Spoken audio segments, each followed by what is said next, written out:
Welcome, everybody, to another episode of Inside the Psychopathic Mind podcast.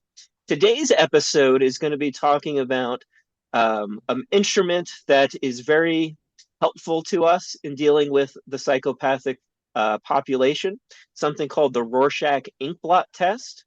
It was created in over 100 years ago by a Swiss psychiatrist called Hermann Rorschach. He kind of talked about it as a psychological x-ray into the person that you are assessing. The Rorschach Inkblot test is a series of 10 inkblots. Some of them are all black and white. Some of them have color. And it helps us really to identify how they handle their emotions, how they interact with people, some ways of how they perceive the world. It really is a great personality measure for assessing any type of population, including the psychopathic population. Again, here, Jason Smith with Carl Giacono. And Carl is really probably the pioneer, the modern day pioneer of the Rorschach with the psychopathic population.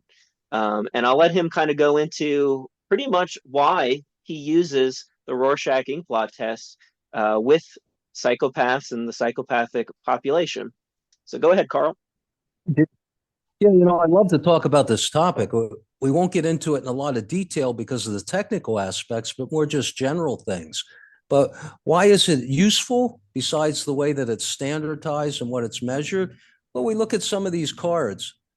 And also, Jason, as an artist, I have appreciation for these kind of cards as well, of course. We look at some of the ink blots, and what in the world are you going to say to these things? How do you even know what the test is meaning or what it? So it's hard to malinger or fake. As someone taking it, the main way you can do it is constrict yourself and just not say anything.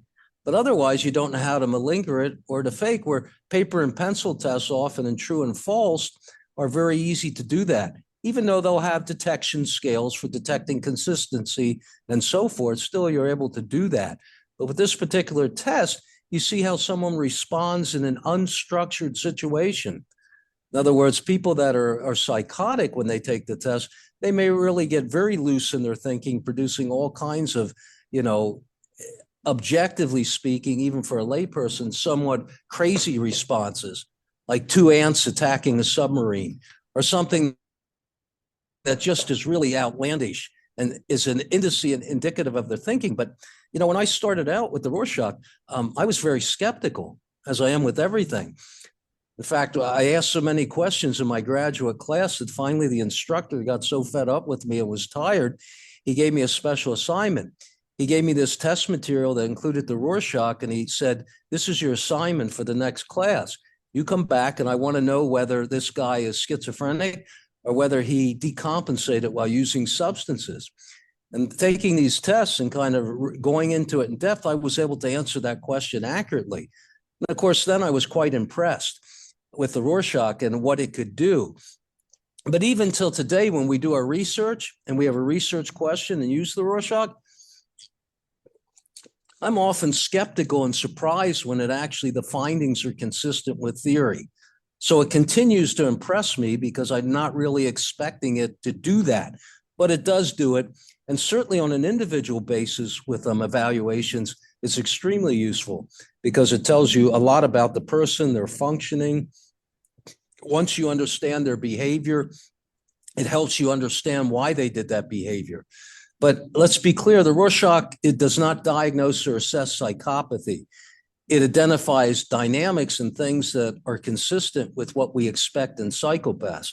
The Hare psychopathy checklist is the only instrument that does that. So when we think about the Rorschach in this research, the simplest way to think about it is if we have a sample, say, of, let's look at schizophrenics. They have problems with thinking. They tend to be impulsive, certain types of schizophrenics. Some may be paranoid. So what the Rorschach does is kind of highlight and point the dynamics that go into the syndrome or disorder. In other words, you'll find evidence of in a paranoid schizophrenic of a focus on details, a paranoid, a bizarre and illogical thinking, maybe problems with affect and so forth. And we can find the same thing with antisocial and psychopathic individuals. In other words, from our previous discussion, I think our viewers understand that part of the things in psychopaths in males would have to do with their narcissism, some impulsivity, problems in interpersonal relationships, problems with attachment, problems with emotion. Well, these things come up and show up on the Rorschach, because the Rorschach is basically people give responses that are scored. And the Rorschach is not interpreted really on a response and specifically the content of the response. It's more like the specific scoring that goes into it. So we think about sexual homicides. We have a sample of 38 sexual homicide perpetrators, 2/3 of which are psychopaths. One of the things we consistently find with the Rorschach is there are problems with attachment, things related to obsessional thought and their fantasies, narcissism, grandiosity, self-centeredness, and several other factors that would go with that. So the main idea with the Rorschach, what it tells us is it measures dynamics that relate to the syndrome. So, excuse me, you look at somebody that's depressed, there's going to be variables on the Rorschach that correlate with depression. The Rorschach also has a suicide constellation, so we can assess the suicide potential. Now, we would not just use the Rorschach alone. We'd look at behavior and other data, but the Rorschach will give us added information about those kind of issues in any syndrome. Yes, the Rorschach is able to help identify a whole bunch of different things within the person that we're assessing. And I think one of the important part that you talked about was, and we get this a lot, that and even researchers, not really, or other clinicians or other psychologists understanding is that you don't diagnose from the Rorschach. We've never said that. People have misquoted you specifically, that you specifically use the Rorschach to diagnose psychopathy. We're on the stance that is the PCLR.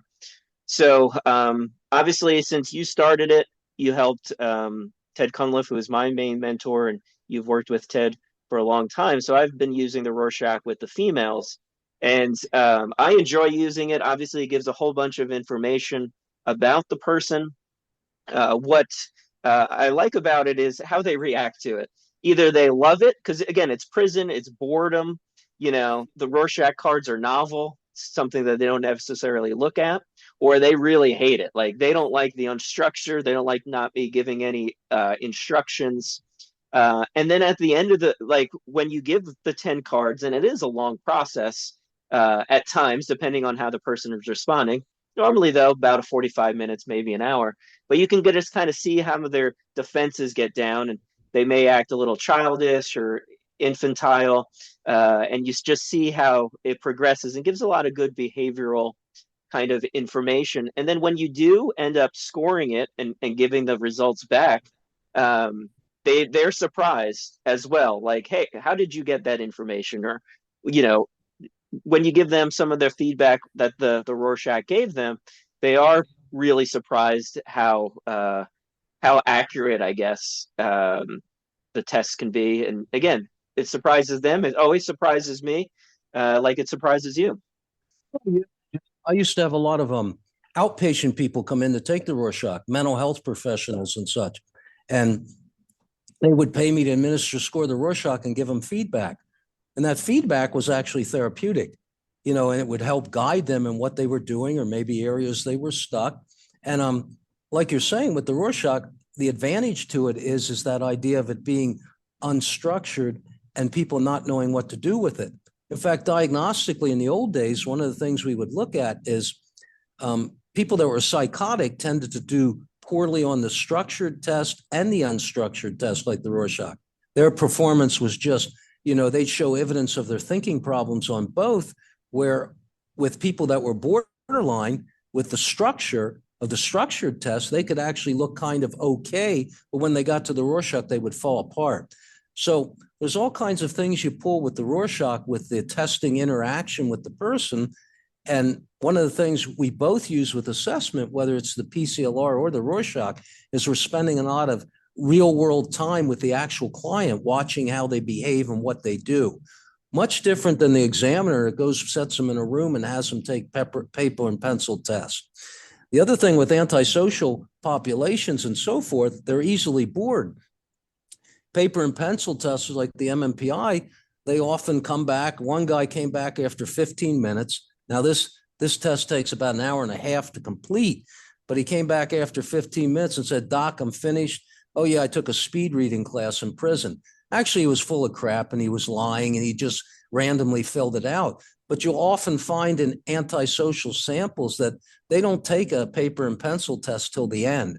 They're bored after the first half, if they even do that. But when you're doing performance-based tests like the PCLR that you're interviewing them and the Rorschach, you're actually engaging with them and you're taking data and gaining information about how they react to you, how do they react to the, the structure of the situation, and it becomes, it just becomes much more helpful actually spending time with the individual than just sitting them in a room and taking tests. Exactly. Yeah. Again, this is the population that you need to be more engaging. You need to be looking behaviorally when assessing them. And then we are both adamant when we do administer and we score and interpret, we use it. This is from the Exner comprehensive system. So we won't go necessarily into that. There's a lot of books written about that. Obviously, we've written a lot of books, both on male and females with the Rorschach, with the psychopathic personalities. Any closing comments for this, Carl, before we close out? There's just the invaluable of how invaluable the test is, and that people shouldn't kind of buy into myths and comical presentations of the Rorschach that often come from academic settings. No, the test is very useful. We do have a trend in psychology where people tend to devalue the testing and so forth unjustly. For example, the common thing with both the PCLR and the Rorschach, which we're talking about, is they take too long to administer. Well, this isn't true. Both take about 45 minutes to administer, and you can actually do the Rorschach in that amount of time and run it through the computer if you're skilled enough. Because when I give the Rorschach, I can score 80% of the responses while I'm giving the test because I've given so many. So it's really the incompetence of the examiner that often is the problem with some of these tests like the Rorschach and the PCLR.